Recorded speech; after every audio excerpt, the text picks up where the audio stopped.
تو اس کا جائزہ لیا گیا، یعنی اوپر کا لبادہ جو اس نے اوڑھا ہوا تھا وہ ہٹا کر اس کے اندر دیکھا گیا، اور جب اس نے یہ سب چیزیں اتاری تو وہ ایک ضعیف عمر رسیدہ بڑھیا تھی، وہ بہادر نہ تھا۔ لوگوں نے کہا تو بادشاہ اور اس کے درباریوں سے مذاق کرنے آئی ہے؟ پھر حکم ہوا کہ اس کو گرفتار کر لو اور ہاتھی کے پاؤں تلے کچل دو، کیونکہ پہلے زمانے میں یہ سزا کی ایک قسم تھی، جو بغاوت کرتا ہے، دھوکہ بازی کرتا، اور خصوصاً بادشاہ کے ساتھ، تو وہ کچل دی گئی۔ ان ریاکار صوفیوں کا قیامت میں یہی حال ہوگا، جب ان کا پردہ کھل جائے گا اور سب سے بڑے حاکم کے سامنے پیش کیے جائیں گے، جو کہ دلوں کو دیکھتا ہے، نہ کہ لباس اور گدڑی کو۔ گدڑی کہتے ہیں اس معمولی لباس کو جو صوفی حضرات پہنتے ہیں۔ تو اس سے کیا پتہ چلتا ہے کہ کچھ لوگ، جسے قرآن مجید میں آتا ہے نا وَمِنَ النَّاسِ مَن يَقُولُ آمَنَّا بِاللَّهِ وَبِالْيَوْمِ الْآخِرِ وَمَا هُمْ بِمُؤْمِنِينَ، کہ لوگوں میں سے کچھ ایسے ہیں جو زبان سے کہتے ہیں کہ ہم ایمان لائے اللہ پر اور یوم آخرت پر، حالانکہ وہ مومن نہیں ہوتے، کیونکہ ایمان ان کے دلوں میں نہیں اترا ہوتا، ایمان ان کے اندر راسخ نہیں ہوتا۔ وہ چند ظاہری اعمال کو اختیار کرنے کے بعد یہ سمجھتے ہیں کہ وہ پکے مومن ہو گئے، حالانکہ ان کا ایمان سے کوئی تعلق نہیں۔ ایسے لوگوں کو اللہ تعالیٰ منافقین کہتے ہیں، اور پھر سب سے پہلی صفت ان کی کیا بتائی گئی؟ یخادعون اللہ والذین آمنوا وما یخدعون الا انفسهم وما یشعرون، کہ وہ اللہ کو دھوکہ دیتے ہیں اور ایمان والوں کو دھوکہ دیتے ہیں، حالانکہ وہ صرف اپنے آپ ہی کو دھوکہ دیتے ہیں اور ان کو اس کا شعور نہیں۔ تو اس سے کیا بات سامنے آتی ہے کہ ایسا کرنے والے جو صرف ظاہریت میں مسلمان ہوں، صرف اپنے ظاہری رکھ رکھاؤ یا ظاہری چند اعمال یا شکل و صورت انہوں نے مسلمانوں جیسی بنا رکھی ہو، لیکن دل میں ایمان نہ ہو، تو یہ سب کچھ دھوکہ ہے، نفاق ہے۔ تو اسی طرح جو لوگ ظاہری طور پر بہت دیندار نظر آئیں لیکن ان کے باطنی اخلاق درست نہ ہوں، ان کے اندر مسلمانوں کے خلاف حسد اور بغض اور نفرت، یعنی ان کو حقیر کرنے کے جذبات ہوں، تو یہ تمام چیزیں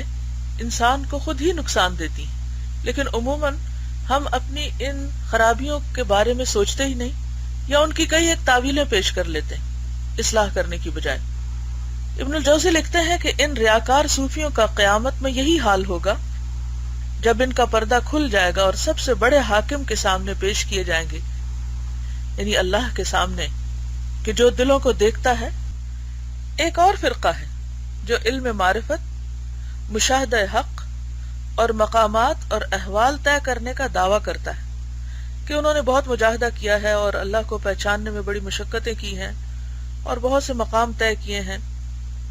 لیکن ان امور کو صرف اتنا ہی جانتے ہیں کہ ان کے نام انہوں نے یاد کر لیے ہیں۔ جیسے ایک معمولی طالب علم مختلف سکول اور کالج وغیرہ کی ڈگریاں حاصل کرتا جائے تو بسا اوقات وہ وقتی طور پر امتحان میں محنت کر کے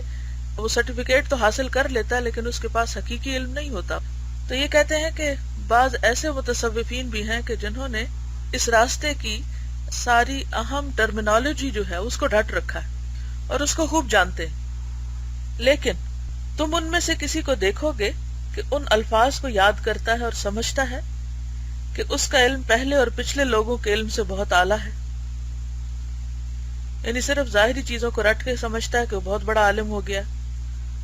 وہ فقہا، محدثین اور مختلف علماء کو حقارت کی نگاہ سے دیکھتا ہے، چہ جائے کہ عوام، یعنی وہ بڑے بڑے علماء کو بھی معمولی سمجھتا ہے۔ تو جو شخص علم والوں کو حقیر سمجھے پھر وہ عوام کے بارے میں کیا سوچ سکتا ہے؟ یعنی اگر کسی کی نگاہ میں ان لوگوں کی کوئی قدر نہیں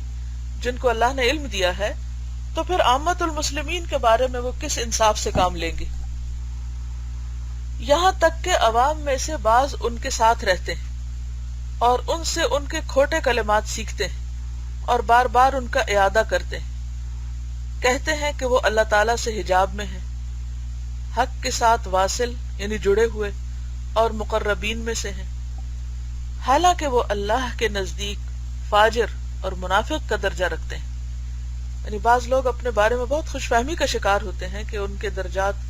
دین میں بہت بلند ہیں یا اللہ کے بہت قرب رکھتے ہیں، حالانکہ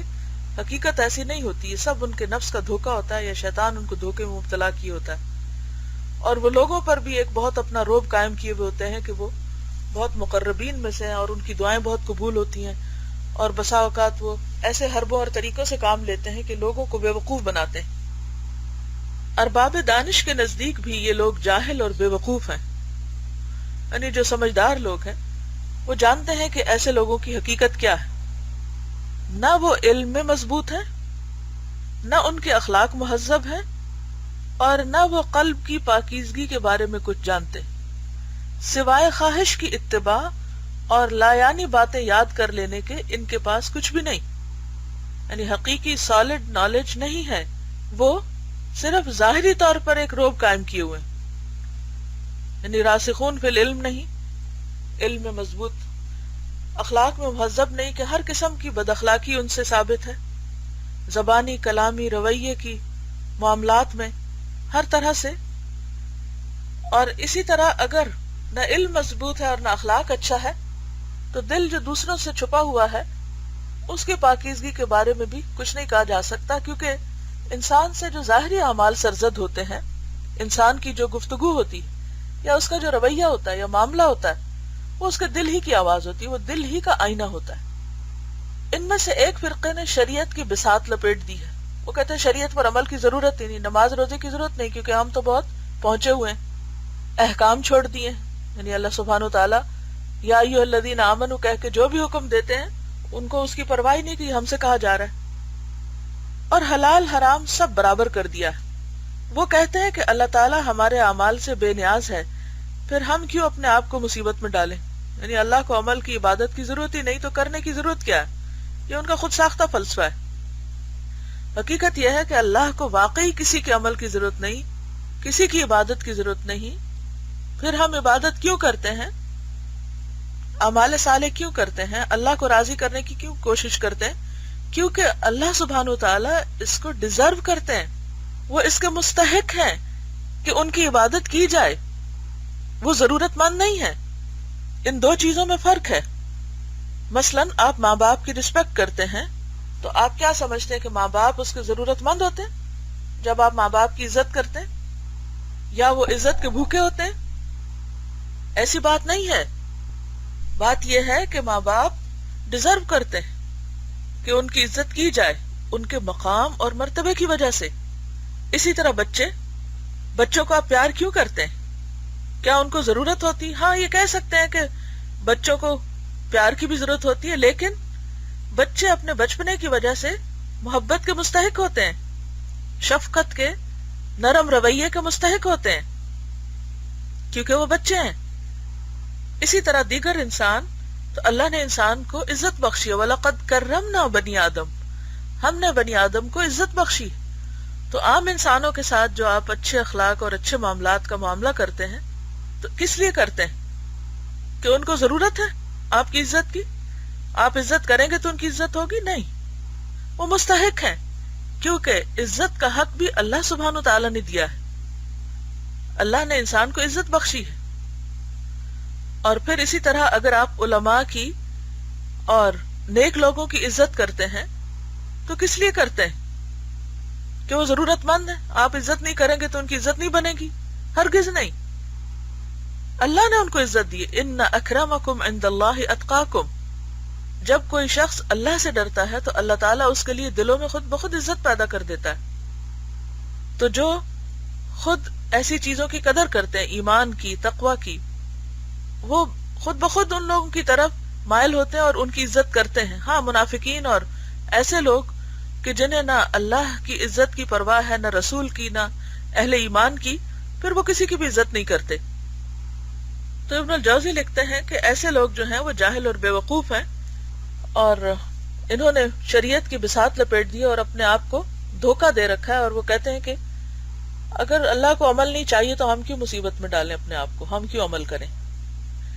بعض کہتے ہیں اعضاء کے اعمال کی کوئی قدر نہیں ہے، دیکھنا تو دل کو ہے۔ یہ بھی بہت عام ہے،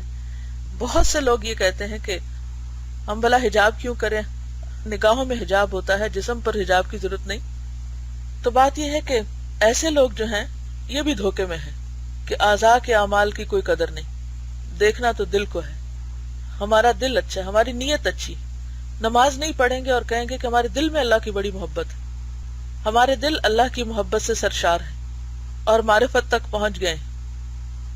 بے شک ہم دنیا میں مشغول نظر آتے ہیں، لیکن ہمارے دل خدا کی بارگاہ میں ٹھہرے ہوئے ہیں۔ یعنی وہ اس طرح کے بہت سے دعوے کرتے رہتے ہیں کہ ہم چاہے دنیا میں ہوں لیکن پھر بھی ہمارے دلوں میں بڑی محبت ہے اللہ کی۔ ہم جو خواہشات رکھتے ہیں وہ صرف بدن ہی سے ہیں، یہ تو جسمانی ضروریات ہیں، دل سے نہیں۔ یہ لوگ خیال کرتے ہیں کہ عوام کے مقابلے میں ان کا درجہ بہت بلند ہے، یعنی اپنے آپ کو بڑی چیز سمجھتے ہیں، اور وہ بدن کے اعمال سے بے نیاز ہو چکے ہیں۔ گویا اپنے زوم میں، زوم کہتے ہیں کلیم کو، اپنے زوم میں اپنے آپ کو انبیاء سے بھی بلند سمجھتے ہیں، نعوذ باللہ، کیونکہ انبیاء علیہم السلام تو ایک ایک لغزش پر برسوں روتے رہے، یعنی چھوٹی چھوٹی غلطیوں پر مسلسل اللہ کی طرف رجوع کرتے رہے۔ حضرت یونس علیہ السلام کو آپ دیکھیے کہ کس درد کے ساتھ اللہ کو پکارتے ہیں۔ اہل اباحت، اباحت کہتے ہیں چیزوں کو مباح کر دینا، یعنی حرام یا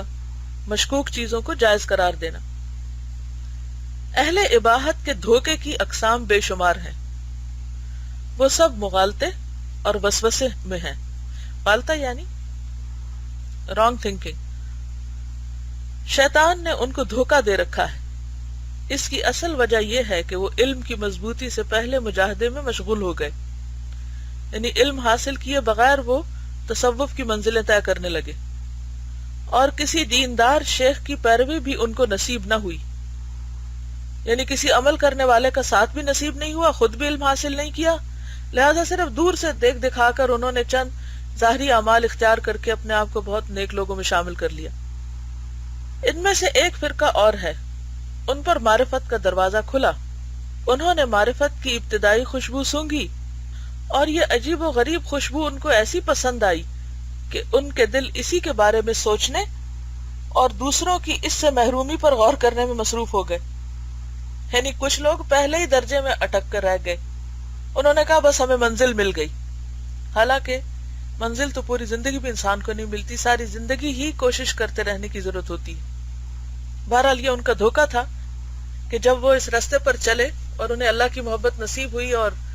اس سے ان کو لطف حاصل ہوا، تو وہ سمجھنے لگے کہ بس اب اس سے زیادہ نہ پڑھنے کی ضرورت ہے، نہ عمل کرنے کی، نہ کچھ اور کرنے کی، یعنی منزل سے پہلے ہی کے حصے کو منزل سمجھ کر مطمئن ہو گئے۔ یہ سب کچھ دھوکہ ہے، کیونکہ اللہ کی راہ کے عجائبات کی کوئی انتہا نہیں۔ اگر انسان کا دل ہر عجوبے پر ٹھہر جائے اور اسی کا پابند ہو جائے تو اس کے قدم رک جائیں گے۔ یعنی جب آپ اللہ کے راستے میں چلتے ہیں اور اللہ تعالیٰ کی عبادت کرتے ہیں اور اللہ تعالیٰ کے ساتھ ایک خاص تعلق رکھتے ہیں، اللہ کی کتاب پڑھتے ہیں، تو آپ محسوس کرتے ہیں، جو بھی لوگ اس راستے پر ہیں، جس بھی منزل پر ہیں، جس بھی درجے پر ہیں، وہ سب محسوس کرتے ہیں کہ روز قرآن کا پڑھنا ایک میریکل ہے۔ ہر روز انسان کے سوالوں کا جواب اور انسان کے دل دماغ کو روشن کرنے والی باتیں ہوتی ہیں۔ اب قدرتی بات ہے کہ جب انسان کے اندر کی کوئی الجھن دور ہوتی ہے یا اس کو کوئی نعمت نصیب ہوتی تو انسان یہ سمجھتا ہے کہ اب اللہ مجھ سے راضی ہو گیا ہے اور اب مجھے مزید مجاہدے کی ضرورت نہیں رہی، بس یہی منزل ہے، جبکہ یہ درست نہیں۔ انسان کو اللہ کی طرف بڑھتے رہنے کے لیے مسلسل کوشش کرنی چاہیے۔ مثلا آپ دیکھیے کہ حضرت موسیٰ علیہ السلام کو جب اللہ تعالیٰ نے نبوت عطا کی اور ان سے ہم کلام ہوئے اللہ تعالیٰ وادی طوا میں، تو موسیٰ علیہ السلام نے یہ نہیں سمجھا اور نہ اس دھوکے کا شکار ہوئے کہ بس مجھے تو نبوت مل گئی اور پیغمبری مل گئی اور اب میں بہت بڑی چیز بن گیا اور مجھے بہت بڑا آنر مل گیا، اور سب سے بڑھ کر یہ کہ مجھے تو اللہ سے بات کرنے کا شرف حاصل ہو گیا، اب اس سے آگے اور کیا چاہیے، بس یہی کافی ہے، اور اب میں جاتا ہوں اور جا کے اپنا کام شروع کر دیتا ہوں۔ لیکن آپ دیکھیے کہ کتنے ہمبل ہیں یا کتنے متواضع ہیں۔ سب سے پہلے تو یہ کہتے ہیں کہ یا رب تو میرے بھائی ہارون کو میرا مددگار بنا، کہ میں اکیلے نہیں یہ کام کر سکتا۔ اور پھر جب وہ ہارون علیہ السلام کی رفاقت مانگتے ہیں تو ساتھ ہی مزید اللہ کی یاد اور کوشش کے لیے ان کا ساتھ مانگتے ہیں، کئی نسبحک کثیرا ونذکرک کثیرا، کہ ہم تیری اور زیادہ تسبیح کریں اور مل کر تجھے اور زیادہ یاد کریں۔ انہوں نے اس کو اپنی منزل نہیں بنا لیا تھا، اور پھر وہ اتنا بھی نہیں کافی سمجھتے کہ ٹھیک ہے اب ہم اکٹھے اللہ کی تسبیح کریں گے، اللہ کو یاد کریں گے اور اس سے لطف اٹھائیں گے، کیونکہ مل کر اللہ کی عبادت کرنے میں ایک لطف ہے۔ وہ منزل نہیں تھی. اس کے بعد جب انہیں کہا گیا کہ فرعون کے پاس جانا ہے، پھر انہیں کچھ پریشانی ہوئی، یعنی کہ ساتھ ہی کہا گیا تھا جب ان کو نبوت ملی تھی، اور اسی کے لیے انہوں نے ہارون علیہ السلام کو ساتھ مانگا تھا. تو بہرحال اس کے بعد وہ اپنے مشن کے بارے میں سوچنے لگے کہ مشن کو مکمل کرنے کے لیے مجھے اب کیا کرنا ہے. تو اس کے لیے انہوں نے دیکھا کہ وہ زیادہ بہتر طور پہ بات نہیں کر سکتے، تو اللہ سے دعا کرنے لگے. قال رب اشرح لی صدری ویسر لی امری، کہ اللہ میرا سینہ کھول دے اور مجھ پہ یہ جو بوجھ مجھے محسوس ہو رہا ہے یہ ہلکا ہو جائے اور میرا کام مجھ پہ آسان کر دے. یعنی پھر وہ اللہ سے دعائیں کرنے لگتے ہیں، پھر وہ فرعون کے دربار میں پہنچتے ہیں، پھر وہ پیغام دیتے ہیں، اور پھر کس یکسوئی کے ساتھ وہ اللہ کی پہچان کراتے ہیں. یعنی کسی بھی لمحے وہ اس سے غافل نہیں ہوتے، اور کسی بھی کوشش یا منزل کو وہ اپنی آخری کوشش نہیں سمجھ لیتے. تو علم کے راستے میں، عمل کے راستے میں، زہد کے راستے میں انسان مسلسل کوشش کرتا رہے، اور اصل منزل اس کی اللہ کی رضا ہی ہونی چاہیے. اور اس میں وہ مختلف چیزوں سے کام لیتا ہے، اللہ کی یاد نماز اور ذکر کے ذریعے بھی، تلاوت کے ذریعے، پڑھنے پڑھانے کے ذریعے، انسانوں کے ساتھ کے ذریعے، اکٹھی عبادت کے ذریعے، علم کے مذاکرے کے ذریعے، اور عملی کوششیں کرنے کے ذریعے. لیکن انسان بڑے سے بڑا کام بھی کر لے اور بڑی سی بڑی نعمت بھی اس کو نصیب ہو جائے تو وہ یہ نہ سمجھے کہ بس میں نے اب اللہ کی محبت کا مزہ چکھ لیا ہے اور اب صرف ظاہری چند اعمال ہی میرے لیے کافی ہیں. وہ اپنے عمل میں سست نہ ہو، کیونکہ شیطان کا دھوکہ یہی ہے کہ انسان جب ایک قدم آگے بڑھتا ہے اللہ سبحانہ وتعالیٰ کی طرف تو وہ اس کو مطمئن کر دیتا ہے کہ بس یہی کافی، تمہارے لیے اتنا ہی بہت ہے، آگے کی ضرورت نہیں. تو ابن الجوزی لکھتے ہیں کہ یہ سب کچھ دھوکہ ہے، کیونکہ اللہ کی راہ کے عجائبات کی کوئی انتہا نہیں. اگر انسان کا دل ہر عجوبے پر ٹھہر جائے اور اسی کا پابند ہو جائے کہ مجھے بس اسی میں ہی مزہ آ رہا ہے اور وہی کرتا چلا جائے، تو اس کے قدم رک جائیں گے. اور اس کی مثال اس آدمی جیسی ہوگی جس نے بادشاہ کی زیارت کا ارادہ کیا لیکن شاہی باغ میں بے مثال پھول کھلے ہوئے دیکھ کر انہی کو دیکھنے کے لیے ٹھہر گیا، یعنی محل کے باہر ہی کی خوبصورتی کو دیکھنے میں مشغول ہو گیا اور بہل گیا، یہاں تک کہ وہ سارا وقت نکل گیا جس میں بادشاہ کی ملاقات کا امکان تھا. یعنی اصل منزل تک پہنچا ہی نہیں، وہ بے وقوف صرف پھولوں کو ہی دیکھتا رہا اور خوش ہوتا رہا. تو اللہ کی یاد بھی اور اللہ کا ذکر اور اللہ کی طرف بڑھنے کا ہر قدم، اچھی طرح پڑھی نماز، اچھی طرح خوبصورت کی قرات، یہ ساری چیزیں ہمیں لذت بخشتی ہیں. لیکن یہ سارے وسائل ہیں، صرف اسی میں کھو کے نہیں رہ جانا. اصل ہماری طلب اور خواہش کیا ہونی چاہیے کہ ہم اللہ کو دیکھ سکیں، اللہ سے ملاقات کر سکیں. اللہ تعالیٰ ہمیں اس کی توفیق عطا فرمائے. یہاں کسی نے یہ سوال لکھا ہے کہ ہم ایک مرتبہ قرآن سے گزرتے ہیں، یعنی قرآن مجید پڑھ لیتے ہیں تو سمجھتے ہیں کہ ہم کو بہت کچھ آ گیا، لیکن یہاں سے تو یہ بات سمجھ آ رہی ہے کہ اللہ کی طرف بڑھنے والے کہیں رکتے نہیں. جی ہاں، یعنی اللہ کی رضا حاصل کرنے کے لیے تو مسلسل انسان کو جدوجہد کرتے ہی رہنا چاہیے.